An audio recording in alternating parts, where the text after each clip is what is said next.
What the Pell is up, everybody? This is Elliot Clough at Elliot Clough on Twitter. We're joined by Ethan Piechota today of Prospect Pod. This is one of the OGs from way back in the day when we first started podcasting, covering the Pelicans. So very excited to get Ethan on. How you doing today, sir? Doing great. Yeah, I remember I'm like a veteran to this pod now a few times. But Pelicans have been a super interesting team, especially over the last few years in terms of kind of just like roster construction and the direction in which the franchise is going. And I really think that's no different this year. Already shaking it up with a trade to move down to 17, which was super interesting just a few days ago. Yes, sir. We had Derek Murray to talk about the number 10 pick overall from, hey, there he is. He's in on the stream already. My guys. All right. Appreciate you tuning in, Derek. All right. Anyway, so we had him on to talk the number 10 pick, and now we're switching it up a little bit, talking number 17 here with Ethan of Prospect Pod. So, Ethan, this is kind of different than it was about a week ago with all the stuff moving around. Obviously, I don't know if you saw it today, but Jackson Hayes, not good. Did you see that? Yeah, you did. Okay. I did see that. Yeah. Okay, so that might change things with draft strategy. Obviously, we need to learn more, but we'll be talking about that just a hair on today's show. But anyway, we talked about Tre Mann and Trey Murphy with Derek last week. What do you think about taking those guys at 17? I think Trey Murphy's a great bet to take, especially in that range of 17. And I know he seemingly has a lot of interest kind of in that lotto range, end of lotto range to top 20 range. But I mean, you're talking about a guy that's going to come in and I think provide two strong offensive tools right away in terms of his spot up shooting and his kind of just elite off ball movement as a cutter and as a floor spacer, strong intangibles, still improving kind of with his rim pressure. But I think that's something that will improve over time with him measuring in at 6'9" just a few weeks ago. But again, a guy that's going to come in with two elite offensive tools. And so he is that 6'9" height. He's got that frame. I mean, a lot of people love to put that 3-and-D label on guys coming in. Do you think it's overused or is it pertinent here with Trey Murphy? It can definitely apply, but I think defensively as well is something that is more of a focus on, more of something that he needs to achieve in terms of his upside. He's a smart guy. He's often in the right place in terms of, help defense or acting in rotations, but his foot speed isn't excellent yet. He's not someone that you're confidently putting on ball handlers or wings, but it's something that's improved dating back to, even just his first 2 years at Rice to now at Virginia.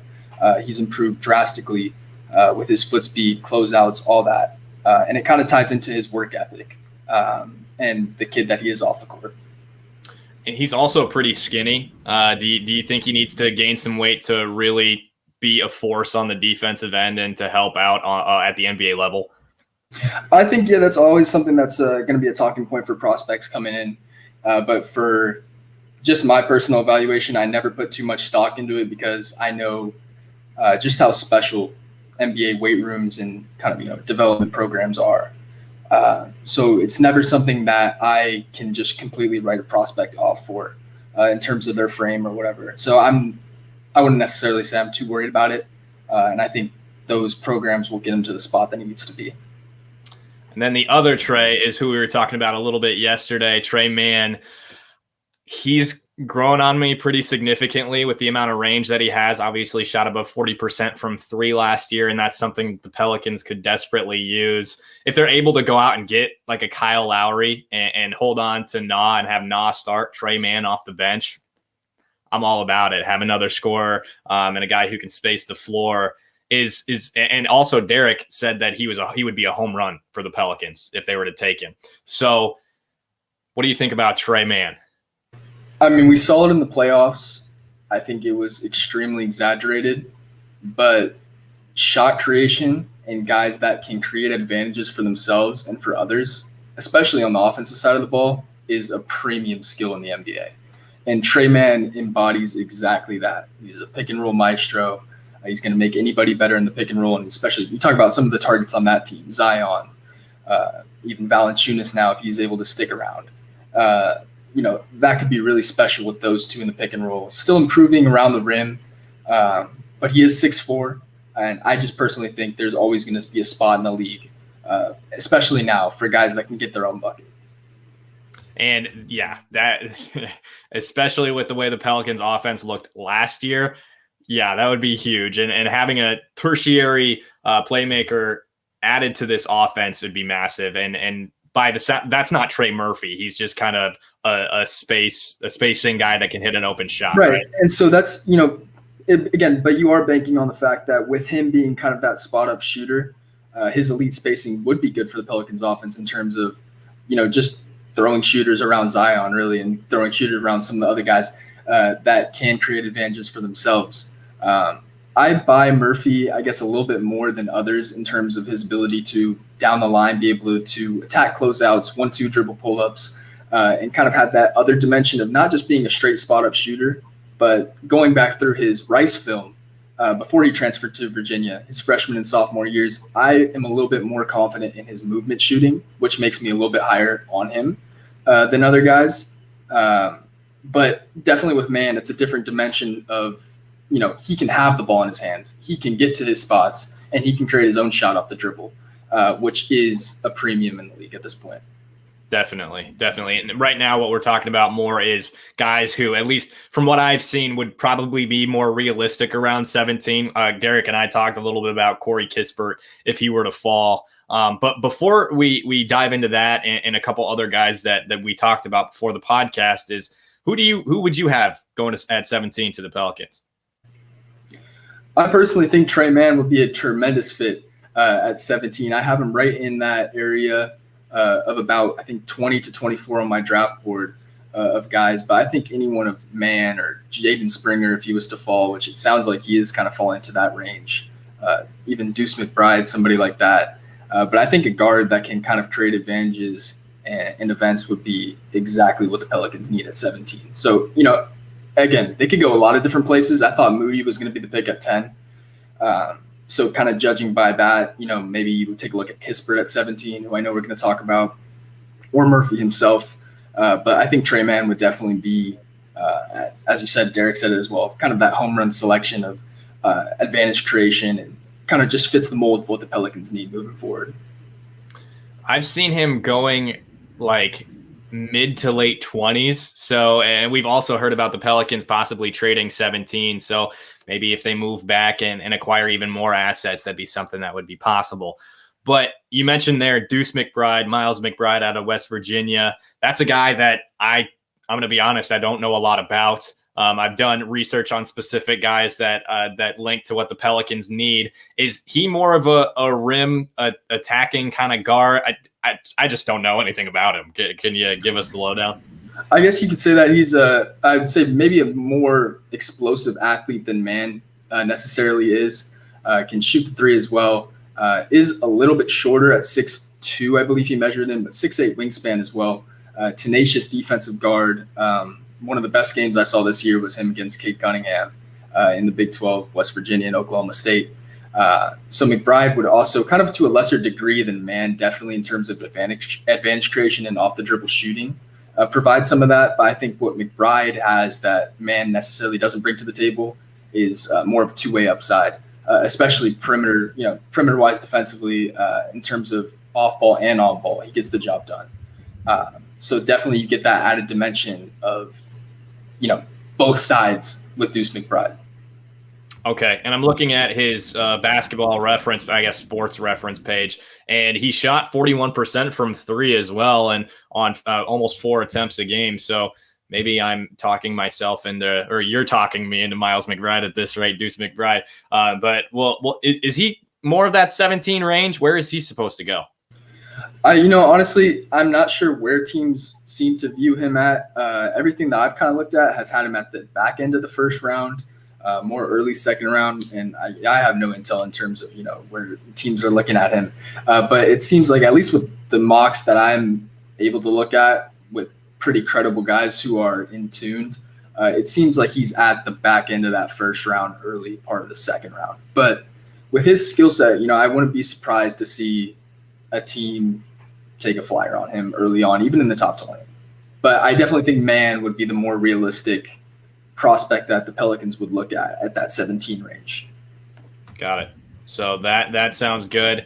Now let's move on here to one more guy who appears to be a little bit more realistic in that 17 spot, and we're already getting comments regarding him. Cam Thomas, the Louisiana boy, Louisiana State University, microwave scorer, guy who can come off the bench and fill it up. Do you think that he needs more time to develop, or is he a guy that can come into the NBA and just contribute right away? I'm definitely not. There's a lot of people that are super high on Cam Thomas based on kind of what I talked about with Trey Mann and his ability to get a bucket. I think what Mann has that Thomas doesn't have is his ability to kind of use his scoring gravity, his off dribble shooting to create for others. And Thomas, we really didn't see that. He's really one dimensional in terms of his scoring, which isn't necessarily a bad thing. And I've grown on him a lot because I think now I buy a little bit more of his ability to play off ball as a shooter than necessarily just having the ball in his hands, which I didn't like just a few months ago. But I've kind of bought that upside a little bit more with Cam, which has put him towards the end of the first round, early second round for me. But I probably consider him at 17 a bit of a reach in terms of just draft value and what you can get. I think, like I said, with Mann or even with McBride, the way they're able to affect the game on in different assets. In different facets of the game compared to Cam, who's really just a microwave scorer, as you said. I'd value that a little bit higher. And the comp that every draft evaluator is going to use on a scorer like that can come off your bench and just fill it up. It's Lou Will. I mean, like, who else is it going to be? Like, well, now it's turned into a bit of Jordan Clarkson now too. It's like like now that Lou's coming out of the league, everyone's like, oh, it's just Jordan Clarkson because Jordan Clarkson's the new sixth man. But yeah, definitely. Yeah. So not sure if Thomas can be that in the league. Also, the defense is a concern for a lot of people too. Is that something where, I mean, you just have to get him to buy in on that end? Because like, he was the offense in essence for LSU because of how much talent they lacked.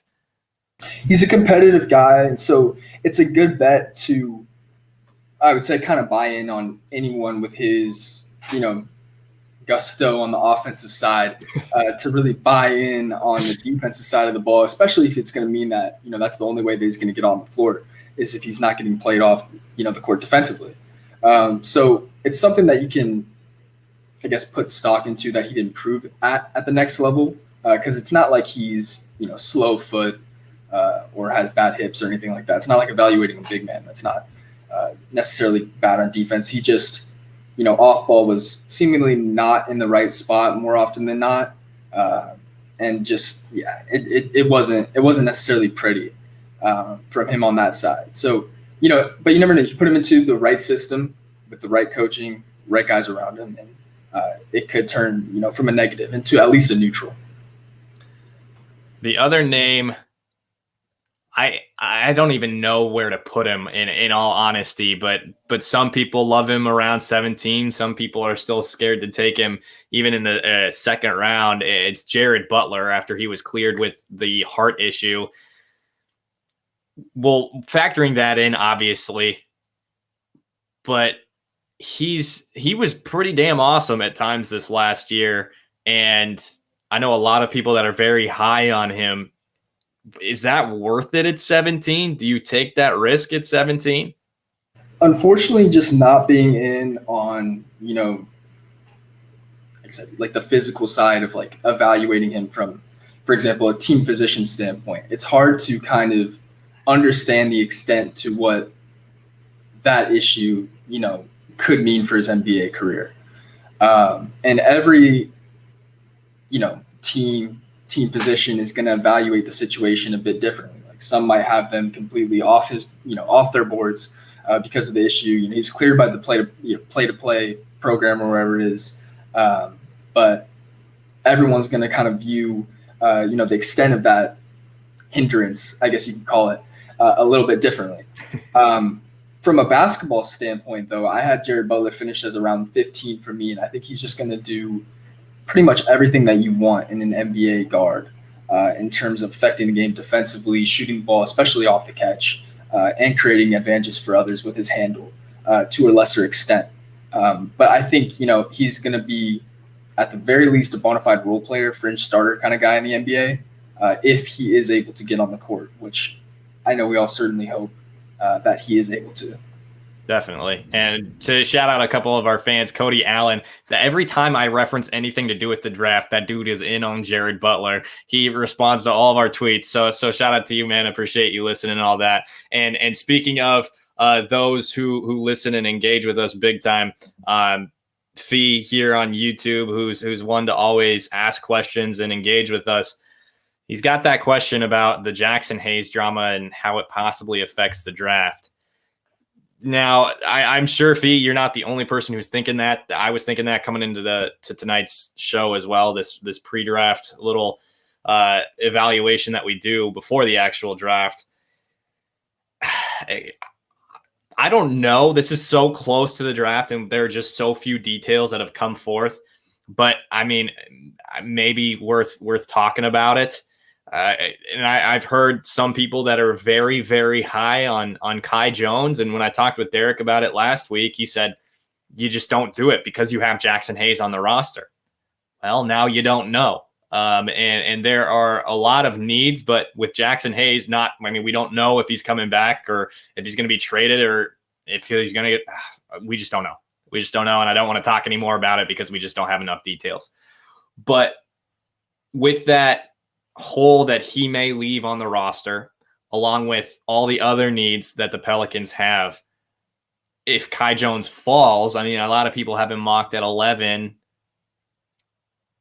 Would you say that the Pelicans should go for him at 17 with the massive, massive upside that he has? Right. I definitely, and I finished a little, I guess I'll preface, I finished a little bit lower on Kai. But I know me and my podcast co-host Alex have been talking about him since last year as a potential riser. So it's great to see him get all this buzz throughout the year. I guess to start off, at least with the Jackson Hayes situation, it's rare, I feel like, that you see NBA teams necessarily make huge adjustments to their draft boards, even if things occur right before the draft. Like, for example, with the Warriors last year, Klay Thompson went down with that ACL injury in training camp. I think it was a few days before the draft, maybe a week or something like that. And then all of a sudden there was a lot of talk about, well, could they potentially take LaMelo Ball at that number 2 spot with Klay going down? And, they stuck to it. They took Wiseman, who seemingly was always who they were targeting at that spot. So I'm not sure if it necessarily changes the Pelicans' draft strategy, with the whole uncertainty of the Jackson situation. But with Kai, he does have massive upside, and he kind of would, there's a lot of parallels between those two. Not the same whatsoever coming out, but a lot of similarities as prospects. With Kai, maybe even a little bit more advanced as a shooter, in terms of shooting projections coming out of college. So I would definitely think it's a discussion to be had, whether or not you pull that trigger on him if he does fall because of that upside. However, I just don't know how much it will affect kind of the centric board that the Pelicans front office might be putting together already right now. And the only people that know that is David Griffin, Trajan Langdon, and Swing Cash. So we can speculate on that as much as we want, but you got some great insight there on that, especially considering what happened last year with Klay. Obviously, it's different because we don't know if Jackson's career is over or what's going on. I'm going to leave it at that. I don't want to touch it anymore. But to continue a little bit more about guys that might fall, Corey Kispert. We have talked about him a lot on this podcast with Matt Babcock, with Derek Murray, and the conversation on Twitter was always just please don't take him at 10 because you can get Moses Moody, you can get other guys like that, and that are higher end. And now that the Pels are at 17, I think there are a lot of people that are of the mindset that Kispert falls to 17, no brainer, done. You take him. I might fall into that camp. It just depends, like if he's taken early, then okay, we get, we go out and get Trey Murphy, something like that. But what do you think about the idea that Kispert is just a guarantee? Like, you take him at 17, no, like if he falls, done, you go get him. Would you agree with that sentiment? It's an interesting kind of thing because, the sell to ownership is, look, this is a guy that is going to shoot it at a very high level, at the NBA level. He's going to be a face that's going to be around for a while because he can shoot the crap out of the ball. Like, he's going to, like, he can flat out shoot it. And he improved a lot this year in some of those other areas as well, just to, minorly as a playmaker, getting to the rim, in a bit of a larger role at Gonzaga. At 17, it kind of all just depends. It wouldn't be the worst pick in the world, I think, if, because he does fill a need. Again, we talk about just staking shooters alongside Zion or whoever is part of that core is going to be an extremely important thing moving forward. And Kispert, I don't think he's going to get played off the court defensively. I think he'll be a neutral on that end. He's not going to, garner a lot of event creation or anything of that nature. He's not going to do a lot special on that side. But I do think he'll return a neutral and, potentially a positive outcome with his shooting. I think he's close to his ceiling. You're not going to see, self-creation reps develop, by the end of his first contract. But he's going to provide the ability to space the floor at a high level and potentially off movement as well, which is a pretty solid sell to say, like, this guy's going to be part of our rotation at least for a long time. He's not much of a gamble, but he's also not a home run play. Like, potentially someone, if, of Trey Mann's nature, if he is able to improve around the rim and continue to take strides as a shooter, who could, obviously then be someone who's one of your tertiary or secondary options on that team moving forward. And you said the big word, it's if he's able to do that. And that's the whole name of the game here in the NBA draft, talking about evaluation and seeing where things can go. And now in the second round, a lot of people are also of the mindset that you go for that high-end guy in the first and then supplement it with free agent shooting or trades or getting guys in the second round.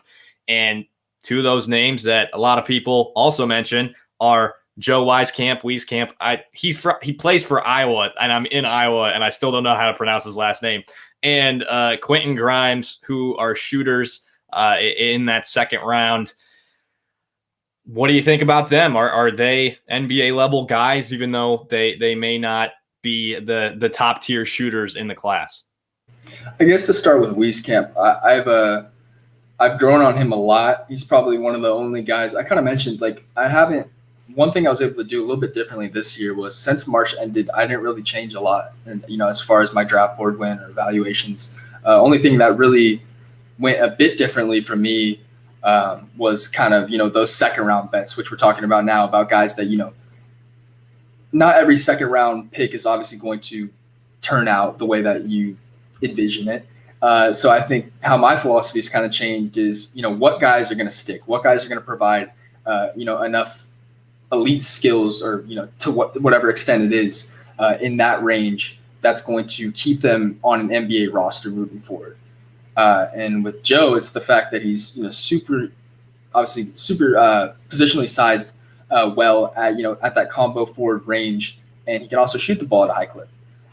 So I think for that reason, it's someone, especially in the second round, that I'd be comfortable taking because I buy his shot moving forward. I buy his ability to be in the right spot consistently on the defensive side of the ball and potentially attack closeouts as well as his career moves on. But someone who is a good role player bet, definitely, in that second round, which is kind of what I was explaining as to why I've kind of gravitated towards him as one of my more surefire second round gambles or bets or whatever you want to call it over the last few months. He's a guy that obviously I lean towards because of the Iowa connection. He's actually from Iowa too. And my hope for him is that he can, be that sort of Duncan Robinson guy, which all the tall, lanky, white shooters in the second round, that's going to be the comp forever now. Is he one that can contribute right away, or is he one that'll have to do the D League route, or I guess G League? Jeez, what year is it? G League route, like Duncan Robinson had to do, or maybe even play overseas for a little while. I think he's someone that, like I mentioned, with that tool of being able to be an upside shooter and floor spacer, could have the chance to, at the end of year one, maybe sneak into the rotation. But he's someone, again, that is going to need, I think, a little bit more professional experience, which has to be expected. Stick him in the G League for maybe a year, and hopefully that he returns. Hopeful that he returns value by the end of his first contract, if that. But again, someone with those tools at his size, being able to shoot off movement, it's a pretty solid gamble to take for a second round bet of a guy that's going to stick in the league and potentially become a part of your rotation moving forward. So Quentin Grimes is supposedly another shooter too that Derek mentioned. I don't know a whole lot about him either. And then Marcus Zagorowski is a guy that was mocked to the Pelicans in Babcock Hoops Basketball News, their mock initially, where they're looking for a point guard and probably a guy who can come off the bench. Anybody else in the second round that would fill that sort of role that you would like for the Pelicans at where they're selecting? I don't necessarily know if he's going to fall to the second round, but I have seen it kind of become a little bit more of a possibility over it seems like the last few days. But Kessler Edwards from Pepperdine has been one of my favorite prospects to watch all year. I think he's one of the best team defenders in the draft, and I feel like he's going to get scooped up for that reason, his ability to shoot at his size as well. By the end of the first round or maybe early second. But if he was to fall into the second round, that's another one I'd consider to be kind of a home run selection in terms of what he can do. It's a great gamble of someone that could be in your rotation one day, 6'8" at his size. And again, just does everything right defensively in terms of off ball. Super well coached. Came from a high school in Etiwanda here in Southern California, where he was switching 1 through 5 already in the high school ranks, even though he was one of the tallest guys on the floor. And that's kind of, what they breed there at that school. It obviously transferred over to Pepperdine as well, where he took some of those skills and he improved as a shooter a lot this year. So if he does fall to the second round, I think that's someone that is an ideal fit on almost any NBA roster. All right. Now, final question. We're trying to keep this a little bit short since it's the last minute draft evaluation that we wanted to do. Last year, this is going to stick with me forever, I don't remember where you had him on your board, but you had Poku super high. Is there anybody in this class that other people might not be as high on that you're just like, that's my guy? Poku was different last year because it was just like I was like I was so high on Poku. Like I had him 4 by the end of the year. And I'm still holding firm on that island. I was pushing it again all year. But I will say for this year, it's another 6'10" like movement shooter to a different extent. But I think there's a real chance he could be available at 17 as well. I'm not sure if the Pelicans have been linked to him at all, but Zaire Williams from Stanford just had such a tough draw of luck with his freshman year at Stanford. Got into, I think it was a cycling accident at the very beginning, which kept him off the floor. Had a number of injuries, COVID-ridden season. They missed a ton of games. But you're talking about a guy that just measured in at 6'9" and 3/4 at the combine just a few weeks ago with his pull-up shooting gravity. I mean, it's a bet that I'm willing to take. I finished with him at 10. There's been a lot of people that have kind of put him into that, late first round range. I think he's too good of a gamble, especially, being 6'10" with a solid handle and, with his shooting projection, that he'll be at the very least a complimentary starter in the NBA. And not to mention as well, everything off the court as well is just glowing in terms of his work ethic and the kind of kid that he is. He's someone that I'd want to draft. I'd want to take him on as a project and kind of work with him. And I think that kind of speaks volumes. He's definitely a project that I think a lot of teams should be looking into that could really pay off in the long run. There you go. Ethan Piechota of Prospect Pod joining us today. Last minute draft preview. Also, Fee, if you're watching anybody else on YouTube, yes, we are planning on doing a live stream reaction. Very much looking forward to that. Looks like somebody else is also high on Zaire Williams, I'm assuming. I don't know what else this comment would be for, but I've heard a lot of good things about him as well. Ethan, you're the man, dude. Appreciate you stopping by once again. Appreciate you always having me, and thanks for the Poco shout out as well. That's what I'm known for.